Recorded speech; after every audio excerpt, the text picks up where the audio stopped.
Salut les artistes, j'espère que vous allez tous très bien et bienvenue à tous les nouveaux arrivants parce qu'on est de plus en plus sur la chaîne, donc ça c'est super cool. Sur cette chaîne, il y a plein de choses diverses et variées autour de la photographie et de la vidéo et notamment des tests de matériel audiovisuel et c'est justement le thème de cette vidéo et aujourd'hui je vais vous tester ce petit appareil que vous reconnaissez certainement avec ses courbes, ses couleurs et ses formes un petit peu vintage. C'est le Fujifilm X-T20 qui est équipé d'un capteur APS-C de 24 mégapixels et d'un nouveau processeur de traitement permettant notamment de filmer en Ultra HD. Ce boîtier m'est prêté par Fujifilm, merci à eux. Il y aura également d'autres tests de boîtiers Fujifilm. N'hésitez pas à me dire dans les commentaires lesquels vous intéressent et que vous aimeriez voir tester sur la chaîne. Dans la description de la vidéo, vous avez les différents timecodes référençant aux différentes parties abordées dans la vidéo, comme les vidéos de test sont généralement un peu plus longues. Allez, sans plus tarder, on est parti pour le test du Fujifilm X-T20.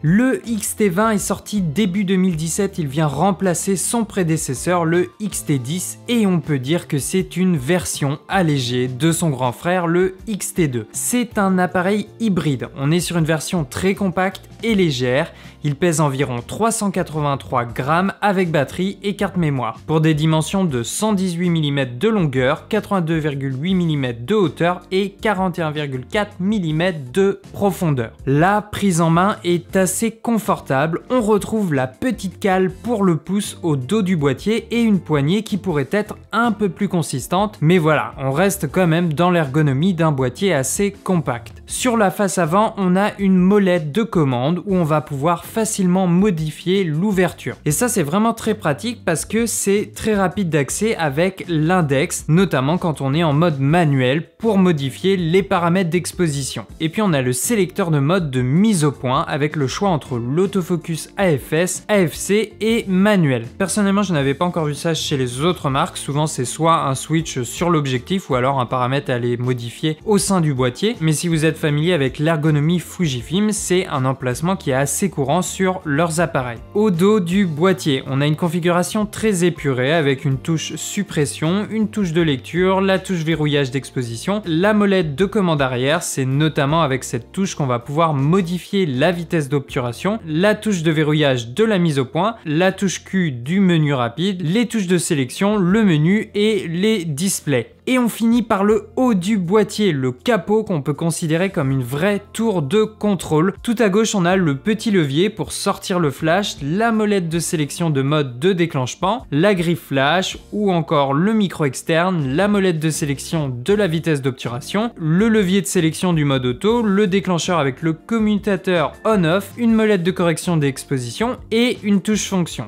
Donc là, on a un boîtier qui propose vraiment un contrôle manuel total avec des molettes de vitesse d'obturation, de correction d'exposition, de rafale et divers autres contrôles. Donc j'ai envie de dire pourquoi pas, c'est assez différent de ce que proposent les autres marques jusqu'à présent. Au niveau de la roue de sélection des vitesses d'obturation, la bague nous permet des changements par cran d'un indice de lumination. Pour avoir les valeurs tierces, il faudra passer par la molette arrière. Après, ce qui va changer un peu, surtout si vous venez d'un appareil photo réflexe ou des appareils d'autres marques, ça va être la sélection du mode automatique et des modes semi-auto. On n'a pas la roulette habituelle PSAM. Pour le mode P, mode je rappelle où le boîtier choisit la vitesse et l'ouverture, il va falloir positionner le levier de sélection du mode auto sur le point, la vitesse d'obturation sur A, donc en automatique, et l'ouverture sur automatique également, soit sur l'objectif, soit avec la molette avant. Et là on vérifie bien dans les displays, on est bien sur le mode P. Pour le mode S, qui est le mode priorité à la vitesse, on va positionner le levier toujours sur le mode auto avec le point, l'ouverture en auto et la vitesse sur n'importe quelle valeur sauf automatique.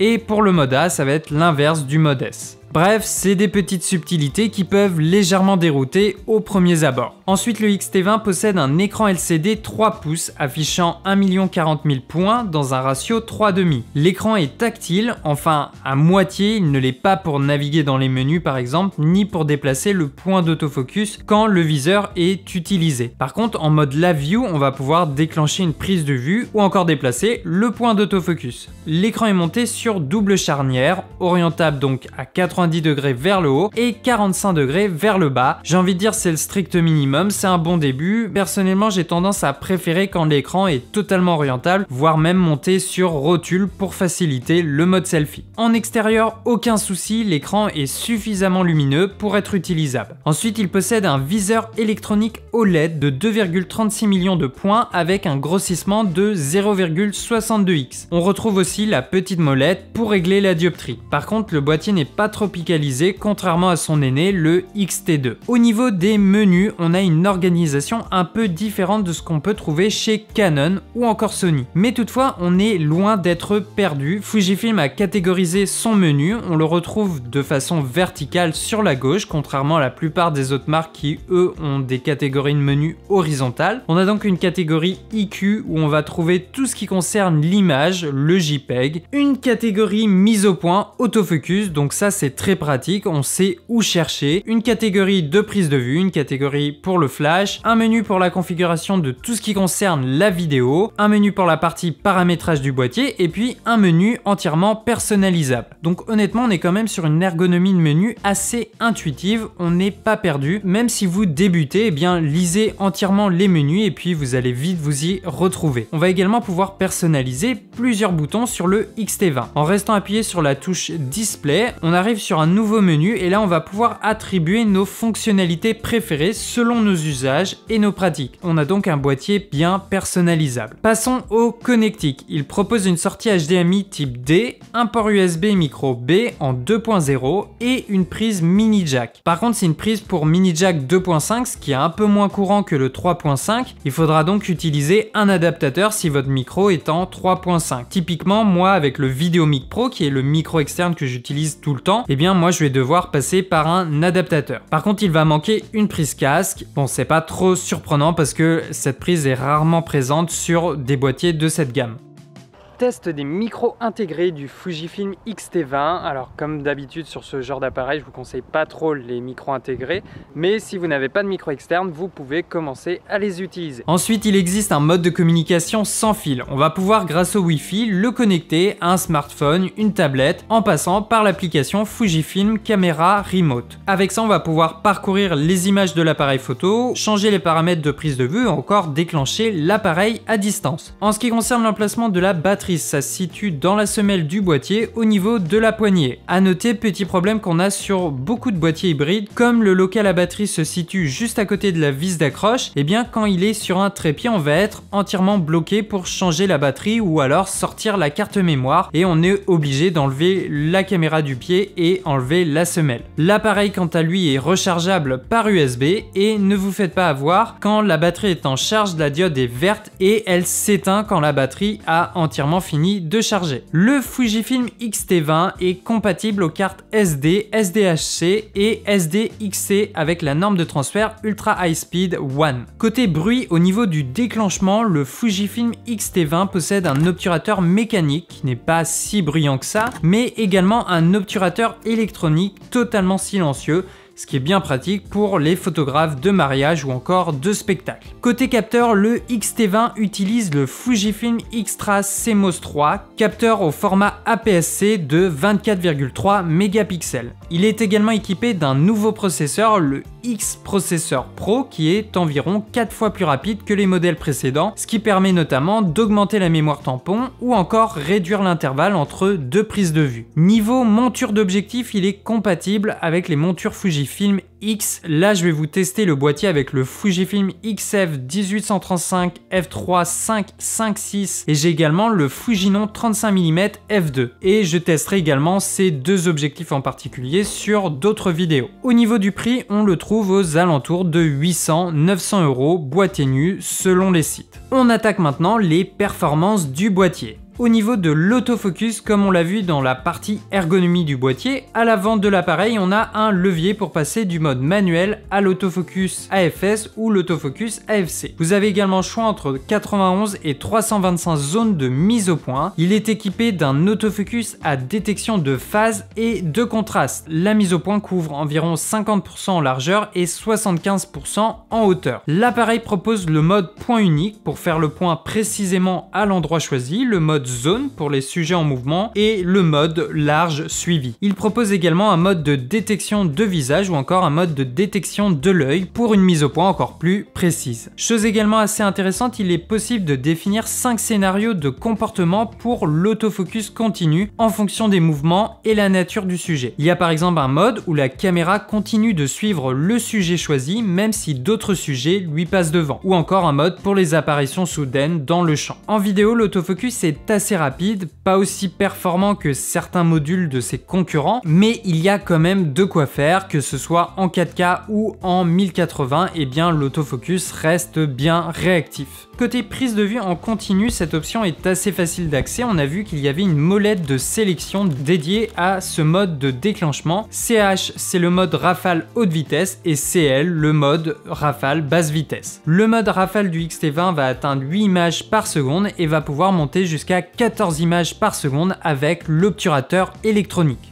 Au niveau de la photographie, les images sont très correctes avec un bon piqué et même le JPEG sorti tout droit du boîtier est de bonne qualité. Comme sur la plupart des boîtiers, dans le menu on va pouvoir choisir le format d'image entre 3,5, 16 neuvième ou un format carré pratique pour Instagram, et à chaque fois on a le choix de la taille de l'image avec une compression différente et donc un poids de fichier différent. On va également pouvoir choisir le niveau de qualité d'image avec le choix entre le RAW, le Fine et le normal avec des taux de compression différents. Au niveau des ISO et de la gestion du bruit, le Fujifilm X-T20 propose une plage ISO de 100 à 12800 ISO qu'on va pouvoir étendre jusqu'à 25600 ou encore 51200 ISO. Et comme vous pouvez le voir, le capteur a vraiment une belle qualité d'image jusqu'à 3200, 6400 ISO. Ça reste très utilisable. Entre 100 et 800 ISO, évidemment, on a un très bon piqué, on a un contraste optimal.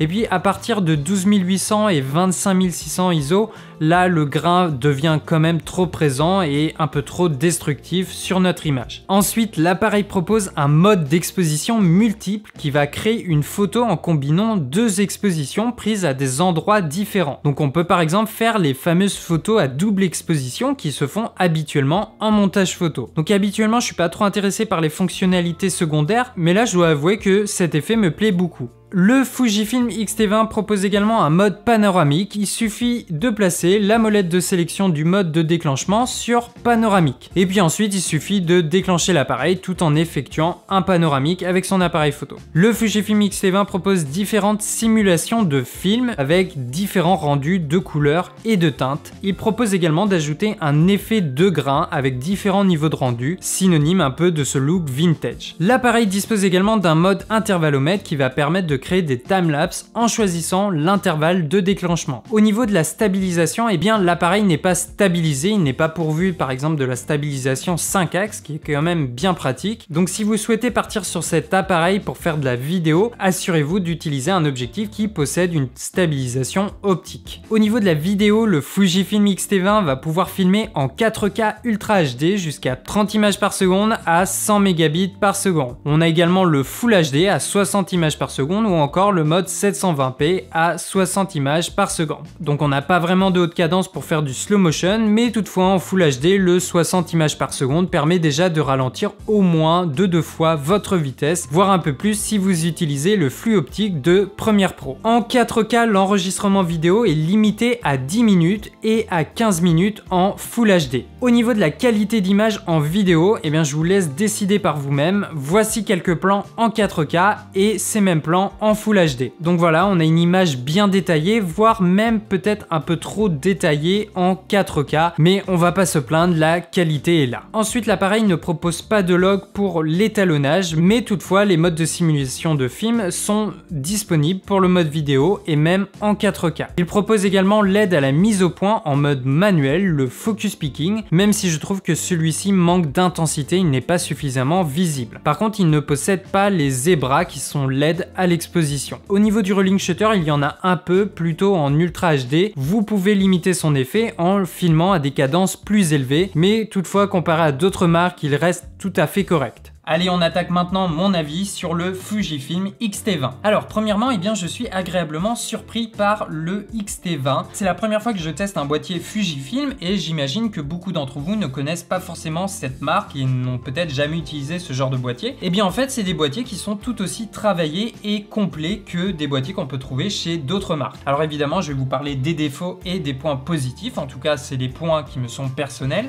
Ce que j'aime beaucoup avec Fujifilm et qui j'imagine est un argument de vente, c'est le style, la composition, le design un peu de leur boîtier. Évidemment, ça se revendique rétro, vintage, cette époque un peu de l'argentique, et je trouve qu'il a du charme. Donc si vous aimez un peu cette allure rétro et que pour vous le look est très important, eh bien sachez que c'est un peu la marque de fabrique de chez Fujifilm. Et ensuite, ce que j'aime beaucoup chez Fujifilm, et en tout cas ce qui est présent sur le X-T20 que j'ai sous les yeux, c'est la volonté de conserver les contrôles manuels. Il y a une molette avant, une molette arrière, une molette de correction d'exposition, il y a une molette rien que pour la vitesse d'obturation, donc je sais pas si d'autres boîtiers le font, et ça peut te faire des raccourcis. C'est vrai que maintenant c'est l'époque de la miniaturisation, il y a tous les paramètres sont rentrés dans les menus, et ça peut être un peu long, un peu étouffant d'aller chercher vraiment le paramètre qu'il te faut. Tu as également l'ouverture qui est sur la bague d'objectif, on le verra dans les vidéos qui vont suivre sur les objectifs, mais sachez que la bague d'ouverture pour le diaphragme c'est plutôt réservé aux objectifs ciné, c'est des objectifs qui sont beaucoup plus chers, et moi je trouve ça vachement bien de les retrouver sur ce genre d'objectif. Et c'est un boîtier qui est assez personnalisable, on a une touche fonction et on a vu qu'avec la touche display quand on restait appuyé, on a accédé à un menu rapide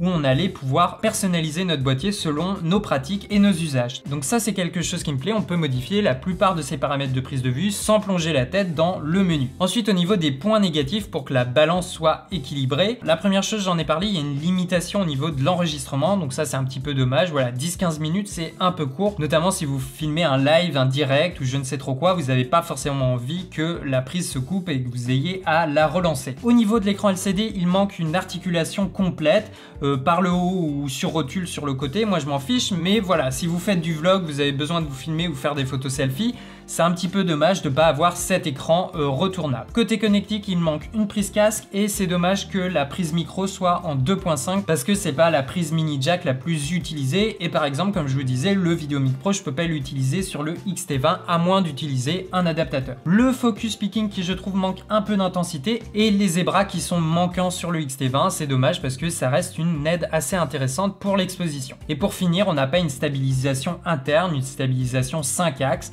C'est vrai que maintenant les boîtiers vont commencer à le proposer, mais ça reste une fonctionnalité qui est plutôt incorporée sur les boîtiers de gamme entre 1000 et 2000 euros je dirais. Donc c'est pas non plus étonnant qu'il n'en ait pas. Donc voilà un peu pour les défauts et les qualités. Ensuite, à qui je conseillerais cet appareil? Eh bien un petit peu à tout le monde parce qu'il est assez polyvalent. On a vu qu'en vidéo il était très bon. Il y a du 1080 à 60 images par seconde et il y a un mode Ultra HD qui est totalement utilisable, qui permet d'avoir vraiment beaucoup plus de détails sur l'image et en plus il n'y a pas de crop dans l'image. Bonjour au M50 qui me filme qui est à l'autre bout de la pièce. Bon, j'exagère un peu mais pas loin. Donc voilà, si vous faites des vidéos YouTube, du vlog, c'est un appareil très intéressant. Ensuite c'est un appareil intéressant parce qu'il est très compact. Vous voyez, j'ai pas des grandes mains mais il est vraiment très petit. Je crois qu'il est encore plus petit que le M50. Et puis pour la photographie, rien à dire, il y a un autofocus qui fonctionne très bien, il y a un mode silencieux, il y a la petite fonction de la double impression, vous savez, qui combine différentes expositions. Ça, je trouve ça vraiment cool et avec un peu d'entraînement, on peut arriver à des résultats assez créatifs et qui sortent de l'ordinaire. Donc voilà, si vous êtes débutant, que vous voyagez, vous avez besoin de quelque chose qui est pas trop encombrant et tout de même qui filme en Ultra HD, eh bien, ce petit boîtier est assez intéressant. Voilà, j'espère que cette vidéo vous a plu. Je regarde mon enregistreur, ok, le son tourne toujours, donc ça c'est cool. Pour finir, la petite soupe habituelle, c'est évidemment très important pour la chaîne. Les liens de l'appareil sont dans la description, ce sont des liens d'affiliation, vous payez absolument pas plus cher le produit, mais je touche une petite commission et comme mon objectif à long terme, eh bien, c'est d'être entièrement indépendant et peut-être de réussir à vivre un peu de cette entreprise et de ma chaîne YouTube, eh bien, ces liens peuvent m'aider à investir plus de temps sur la chaîne, investir dans du matériel et évidemment vous proposer plus de vidéos. Et puis évidemment, si tu es mon plus grand fan et que tu apprécies mon travail, tu peux me soutenir et faire un don sur ma page Tipeee. Donc c'est encore un geste très important pour la chaîne et évidemment tu es le bienvenu. Et puis même si c'est pas forcément l'objectif principal, il y a quand même des petites contreparties. Voilà, si la vidéo t'a plu, n'hésite pas à laisser un pouce vers le haut, à laisser des commentaires dans la vidéo, c'est très important, à t'abonner à la chaîne, ça serait vraiment incroyable qu'on arrive à atteindre les 10 000 abonnés d'ici la fin de l'année. Donc je compte sur vous et puis activez la petite cloche des notifications pour faire sortir plus rapidement les vidéos de la stratosphère de YouTube. En attendant, n'oubliez pas que le secret c'est la pratique et moi je vous dis à la prochaine. Ciao les artistes!